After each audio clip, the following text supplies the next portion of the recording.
Hi everyone, this is Jim. Welcome to round 6 coverage of the Zurich 1953 Candidates Tournament. Today I chose the game Taimanov versus Averbakh. Taimanov with the white pieces and Averbakh with the black pieces as the game of the day. Taimanov and Averbakh were both Russian players, and they're both still alive today. So Averbakh has the distinction of being the world's oldest living grandmaster at the age of 92. And Taimanov is 88 years old. At the time of the tournament, Taimanov was 27 and Averbakh was 31, so young, up-and-coming players. They would go on to win the USSR championships. Let's see, Taimanov tied for first place twice in the championships, and in 1952 he lost a playoff match to Botvinnik, and in 1956 he won in the playoffs against Averbakh. And Averbakh similarly made it to first place in the championship, either tied or winning, and the USSR championship twice. Once in 1954 he won outright, and in 1956 he tied for first in the main tournament, but then lost in the playoff to Taimanov. So two top players, famous for their writing and also with opening lines named after them. Taimanov for the Sicilian and Averbakh for the line in the King's Indian defense. So Taimanov with the white pieces kicks off with d4, and Averbakh replies knight f6, and we get into a Nimzo-Indian after e6, knight c3, and bishop b4, and we see the Rubinstein variation again, a very popular variation at the time. Not played as often these days, but still quite a good way to play, and something that I play myself. So it's interesting to see so many games in this line. Black castles here, which is one of the main moves, and then bishop d3, just developing the pieces. And in the long run, white is going to think about pushing the pawn to e4 and grabbing more space in the center, but he's building up to it a little more slowly. White plays d5 here to slow it down. c5 can also be played there. Knight f3, continuing development, and b6. b6 is a bit of an unusual move. Most commonly, black continues to attack the center with the move c5.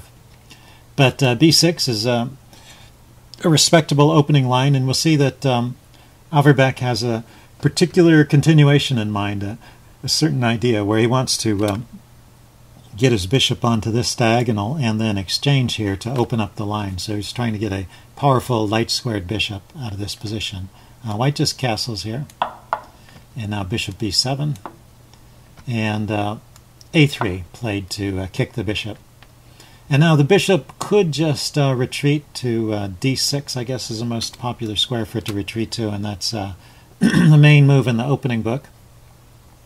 But Averbakh did not want to waste time with that. He wanted to go ahead and, with tempo, take here and then grab on c4 before white had any chance to do anything about it. So he succeeded in opening up this line for his bishop, but at the cost of giving white the bishop pair, which is something that often happens in the Nimzo-Indian. And then he plays c5, going after this center that white has set up. So we have a position which is typical kind of opening position with chances for both sides. We have a strong light-squared bishop for white. We have a strong center. We have a strong light-squared bishop for black and a strong center for white. But black is going to try to undermine the center, and white, if he has time, is going to try and push the pawns forward and maybe blunt the bishop on b7. So the strategy is pretty clear at the start. The bishop drops back to d3, preparing this e4 move, which still can't be played because the knight and the bishop are both coordinating to control the e4 square. Black develops the knight bd7, and now rook e1, getting behind the pawn and actually threatening to push. And so here black chooses to drop a knight into e4 and just stop that push once and for all, or for as long as he can keep the knight there at least. And that turns out to be a fair amount of time. It's not so easy to dislodge that knight. White continues developing with bishop b2, and then rook c8. An interesting move because having developed the bishop, white might be thinking of placing his queen on c2, setting up this battery and also asking this knight how he's going to defend himself there. But with the queen on c7, it's a bit of a target, and white would always have to worry about the exchange. C takes d4 coming at an inopportune time. I guess right now he's got the e-pawn to take back with, but he'd really like to keep this pawn in reserve and push it forward. So with all that in mind, white gives up on the plan of pushing e4 anytime soon and just plays c4 and grabs more space in the center that way. And now black makes maybe the first slightly imprecise move in the game. He plays knight d to f6. Very natural move, shoring up the center, but it has a few drawbacks. I guess it blocks the f pawn for one thing. So this idea of f5 to support the knight and maybe push on with an attack later is not there anymore. What Bronstein was saying was that a better plan would be to play something like knight to c7, queen to a8, and then rook to e8 and knight to f8. And his point is the knight on f8, and that's a lot of moves, of course, so it's not clear if black can get all of those moves in. But the point is the knight on f8 defends the h-pawn over here in a more secure fashion than the knight on f6 ever could. The knight on f6 can get chased away or pinned. So this rook e8, knight f6, and also just lifting this rook and getting the queen on a battery, he thinks would be a good way to make use of that bishop. In any case, that was not the idea that Averbakh had. Now the chess engine thinks actually a good move here is just to retreat the knight back to d6, which seems a bit funny. It does open up this diagonal, but doesn't introduce any new weaknesses, and this bishop is still well placed, the bishop on b7. So interesting way to play. Knight d6 and queen e7. And another idea is to play the move f5 immediately, which would support the bishop, the knight here on e4, and kind of shut down the bishop on this diagonal. And I think that's an attractive move. It's one I'd be tempted to play. Okay, but knight df6 was played. And now knight e5, just mobilizing his pieces and threatening to play f3 here and chase this knight away. So you can eventually chase this knight away. It's just a matter of how much time you're going to lose. An important point is that white is very glad at this point to not have played the move h3. If the pawn were already on h3, then the move f3 would create a hole for the knight on g3. So it's something to remember in these kinds of positions. You really don't want to play h3 here because you want to keep open the option of f3 to chase the knight away. Okay, black continues with the idea of rook c7, so maybe he does have this idea of creating a battery. It's also helping to control these squares where this knight might hop in. Maybe he's going to bring a knight back to challenge it. a4 was played, trying to soften up the queen side. White is happy with the activity he's got so far on the king side. He's going to take a few steps on the queen side first, and then later turn his concentration back to the king side. So the knight goes to d6, not waiting to be pushed by the move f3, and now a5 is played. And white is going to get to open up the a file here on the queen side and give black something to worry about over there. And now the knight on f6 goes back to d7. So at this point it does look like this knight trip to f6 and then back to d7 was not very successful. But Averbakh felt he needed to really challenge this knight. And so play proceeded. A takes b6. White finishes his plan of opening up the a file. And then he plays queen h5. Having created a little bit of damage on the queen side, he switches his attention back to the king side and starts to put pressure on the pawns right here. So this comes with an immediate mate threat, which needs to be parried. g6, which was played, was the recommended move by the chess engine. And I guess it's the best move here. I mean, you might be tempted to play h6. But the problem with this is that later, if you need to play the move g6 to try and shut down this diagonal, it leaves this weak pawn on h6, and it allows for potential sacrifices on g6 with this pawn no longer supporting it. So if you go g6 first, Well, it kicks the queen, and this pawn is very very sturdily supported. It would require two-piece sacrifices to really open it up. And, you know, it is an idea here. Knight takes, pawn takes, bishop takes, pawn takes, queen here, check. But the best you could hope to get out of that is a draw at this point, and white is playing for more. So after g6, the queen goes forward to h6, trying to maintain itself on the king side and be a general nuisance. And black decides that the best thing to do is to get rid of this active knight here and disorganize white's pawns a little bit. Although it does give white a dangerous d-pawn and a tempo on the knight. The knight jumps to e4, and this is the idea. Knight f5 could have been played too. This was not played. This would chase the queen back. No, I'm sorry, it doesn't chase the queen back. The bishop would take the knight. And there's a problem here if the queen retreats. Yeah, the problem is the bishop is hanging. So this forces bishop takes knight. And then taking back with the e-pawn. This is a position that's slightly better for white, so black could still defend this, most likely. But anyway, Averbakh chose to instead place the knight on, after d takes e4, place the knight, after d takes e5, he decided to place the knight on e4. And that's actually a move that's approved by the chess engine, and it thinks with this move that, that black has achieved near equality. But something happens in the next few moves. So first there's this exchange. And now we have the condition of opposite squared bishops. And it's something to keep in mind that the bishops of opposite color are drawish if you get to the end game and you get rid of all the other pieces. But in the middle game, they favor the attacking side.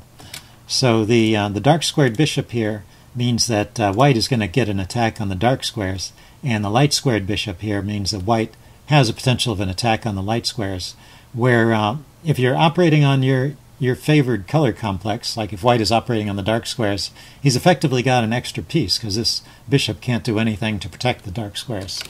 So a position with opposite colored bishops in the middle game is a very double-edged position and really favors attacking moves.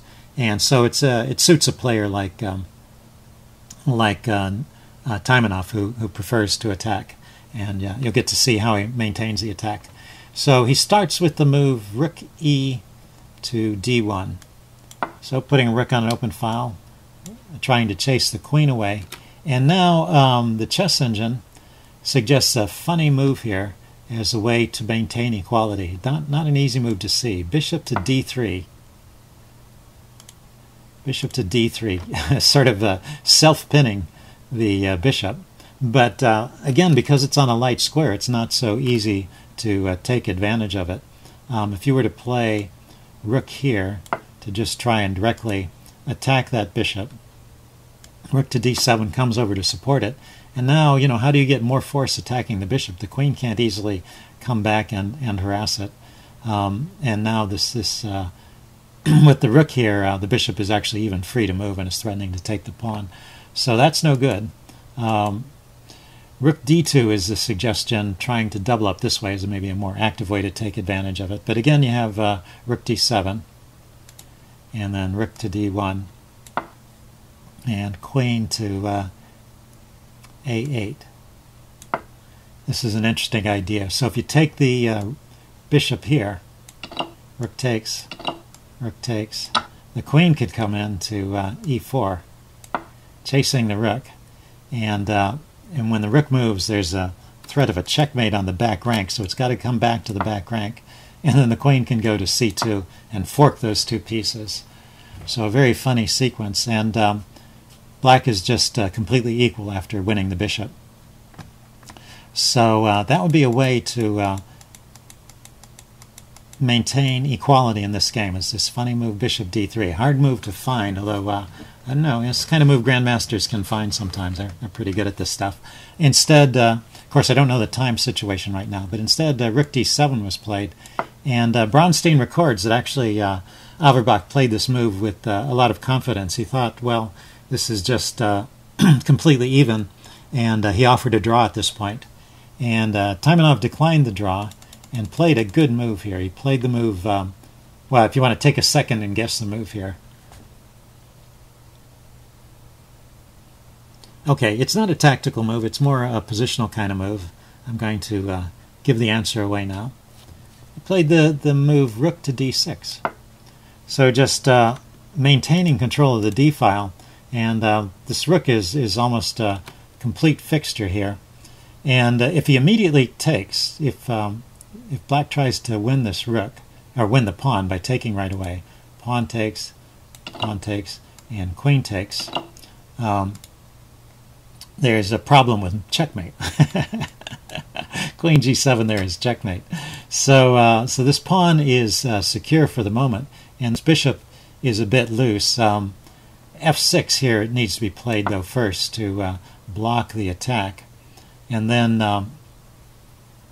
rook to a7, penetrating here on the 7th rank.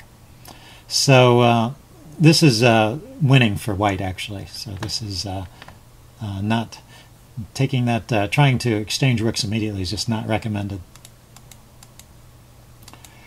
So that's the main idea, is this pawn, in addition to securing the e-file, or helping to secure the e-file, is the fact that the d-file, is the fact that when you take back with the pawn, it opens up this diagonal for the bishop and threatens mate there. So black had that variation in mind, Averbakh, and he played his bishop back to b7 so that he can use the bishop to block the 7th rank, so this rook, when it penetrates, at least it won't be hitting any immediate targets. And now Taimanov, who's been playing pretty much a flawless game so far, he makes a slight mistake. He plays rook a to d1. And there's nothing really bad about this move, but it's a little bit slow. So both Bronstein and also the Chess Engine recommend playing more actively. Bronstein was saying either e4 or h4. The Chess Engine definitely prefers h4, so that's the way to best continue the attack.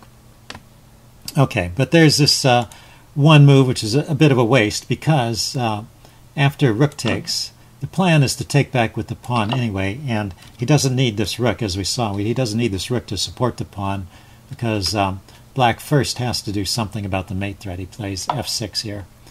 And now, having gotten into this situation, white comes up with a really clever plan. Taimanov comes up with a clever plan. He decides that he's not going to try and hold on to this pawn, but he's going to try and get some use out of it. And he pushes it on to d7. So now it's on a light square. And basically it can't be defended, because black can attack it with 3 pieces and white can only defend it with 2 pieces at most. So he's sacrificing this pawn, but the idea is that it will discoordinate black's pieces somewhat, and cause black to lose some time while white is proceeding with attack. So it's just a pure pawn sack for basically positional reasons. So bishop to c6, rounding up the pawn, is the best move still. It's not like black has a winning advantage just yet. He's just gradually increasing his attacking chances, and he has a slight edge. So the line I showed earlier with bishop d3 was the way for black to maintain equality, and everything else gives white a little bit of an edge. And now white proceeds with h4. So obviously he's going to come in here and bust up the king side. So black grabs the pawn, also the best move. Got to go ahead and grab that material and then hope to defend against the attack with your extra material. And at this point, white sacrifices a second pawn. This one is easier to understand kind of sacrifice, because it opens up this line to the king. But at the same time, you also have to recognize that you know, you are 2 pawns down, so this attack had better succeed, or you're in trouble. Because if black can beat off this attack, then he's just going to be 2 pawns up in the endgame, and that's quite a big advantage. He could even give 1 pawn back and still have winning chances. If he chose not to take the pawn, he could try g5, but bishop takes f6 is coming, and after rook takes, queen takes g5 check,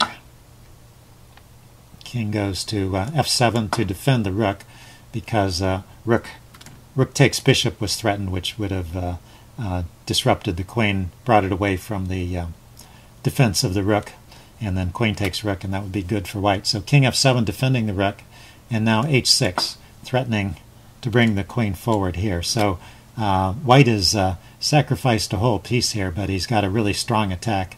The chess engine rates this as 0-0-0, which means that with absolutely correct defense, black could hold a draw here, but it's pretty tricky. Probably there's a perpetual check or something that results after a few more moves.